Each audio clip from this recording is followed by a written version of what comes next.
కూటమి ప్రభుత్వం అధికారంలోకి వచ్చిన ఈ 18 నెలల్లో ప్రజలకు చేసింది ఏంటయ్యా అంటే వెనక తిరిగి చూస్తే సంక్షేమ పథకాలు తప్ప అది కూడా పూర్తిగా ఎక్కడా అమలు అవ్వలేదు.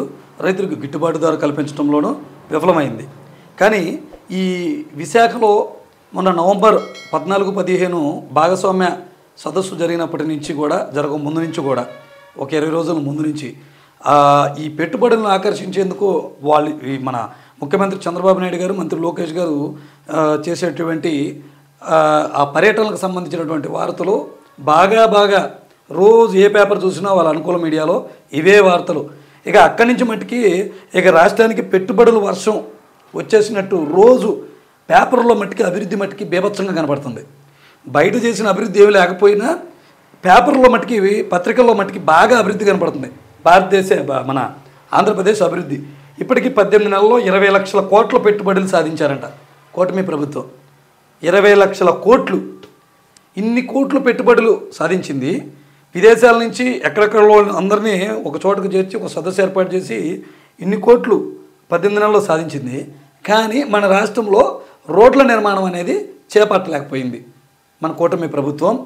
ఇది బీజేపీతో పొత్తులో ఉండే. అయితే ఒకసారి మనం చూస్తే 45 రోజుల్లో శంకుస్థాపనలు జరగబోతున్నాయి. విశాఖ ఎంఓయూలపై కార్యాచరణ అమలు దిశగా 7.69 లక్షల కోట్ల పెట్టుబడులంట. ఎస్ఐబిపి సమావేశంలో సీఎం చంద్రబాబు ఈ విషయాలను వెల్లడించారు. ఇంకా ఆయన వెల్లడించినటువంటి మరికొన్ని విషయాలు మనం తెలుసుకుందాం. విశాఖ భాగస్వామ్య సదస్సులో కుదుర్చుకున్న ఒప్పందాల్లో 50% పైగా ఆమోదించే ప్రక్రియ మొదలైందంట. సీఎం చంద్రబాబు పేర్కొన్నారు.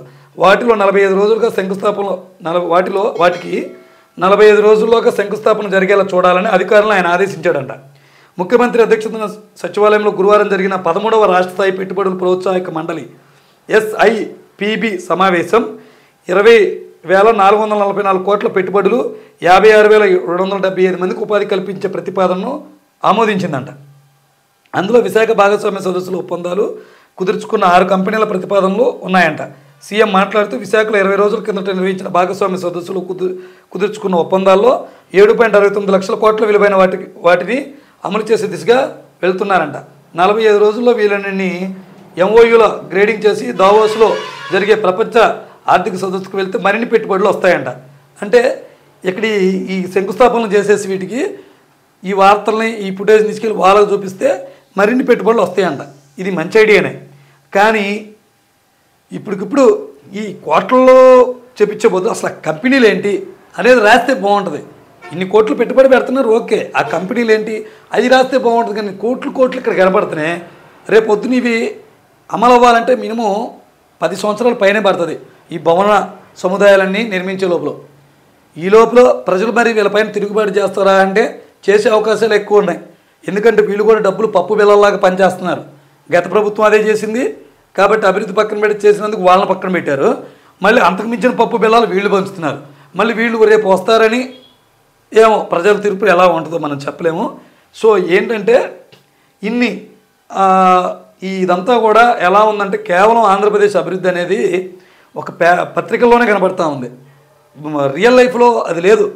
ప్రజల అవసరాలు ఏవి కరెక్ట్ అయిన ఇదిలో అక్కడ ఏమీ తీరట్లేదు. రైతుల బాధలు రైతులకు ఉన్నాయి, కార్మికుల బాధలు కార్మికులకు ఉన్నాయి. మోడీ అన్ని ఆ లేబర్ కోడ్స్లో కొత్త సంస్కరణలు తీసుకొచ్చి అవి కార్మికులు పొట్టగొట్టేలాగున్నా దానిపైన మన ప్రభుత్వాలు మాట్లాడవు. కనీసం ఇది కాదండి ఇది చేద్దామని పెదవిప్పి కేంద్ర ప్రభుత్వాన్ని ప్రశ్నించాం. ఎంతవరకు ప్రతిపక్షాలే పోరాడాలి, కార్మిక వర్గాలే పోరాడాలి. నాయకుల మట్టికి వాళ్ళతో సత్సంబాలు దిగిపోతాయని వాళ్ళు గట్టిగా మాట్లాడే పరిస్థితి లేదు.